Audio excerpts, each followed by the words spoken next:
একটা সময় আসবে যখন খাবার থাকবে না সবার জন্য, শ্বাস নেওয়ার মতো বিশুদ্ধ বাতাস থাকবে না শহরে, কারণ আমরা সংখ্যা বাড়িয়েছি কিন্তু সচেতনতা নয়।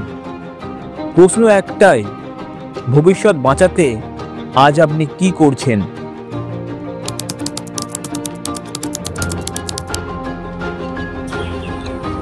জনসংখ্যা এটা শুধু একটা সংখ্যা নয়, এটা একটা বাস্তবতা।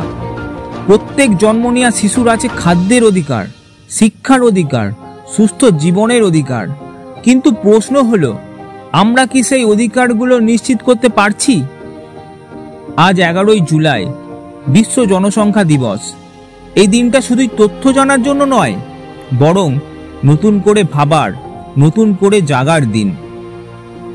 আমাদের পৃথিবী ক্রমশ ভরে উঠছে মানুষের ভিড়ে, কিন্তু সেই হারে বাড়ছে না পানযোগ্য জল, পরিষ্কার বায়ু কিংবা চাষের জমি। জনসংখ্যা বাড়ছে, কিন্তু তার ভার বইছে পরিবেশ, অর্থনীতি এবং আমাদের ভবিষ্যৎ। সমাধান একটাই, সচেতনতা, শিক্ষার প্রসার, নারী ক্ষমতায়ন, পরিবার পরিকল্পনা। এই তিনটি অস্ত্রই হতে পারে আমাদের আগামী প্রজন্মকে একটি সুন্দর পৃথিবী উপহার দিতে। পরিবার ছোট হলে ভবিষ্যৎ হয় বড়। একটি সুস্থ সমাজ গড়তে হলে আমাদের আজই ভাবতে হবে আমরা আমাদের দায়িত্ব কতটা বুঝছি। আসুন এই জনসংখ্যা দিবসে আমরা সবাই মিলে প্রতিজ্ঞা করি, জনসংখ্যা নয়, উন্নয়ন হোক আমাদের লক্ষ্য। এই পৃথিবী হোক বাসযোগ্য সব প্রাণের জন্য।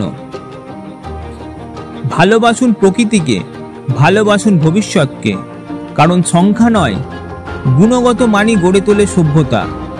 জনসংখ্যা নিয়ন্ত্রণ নয়, জনসংখ্যার প্রতি দায়িত্বশীলতা হোক আমাদের প্রথম পদক্ষেপ।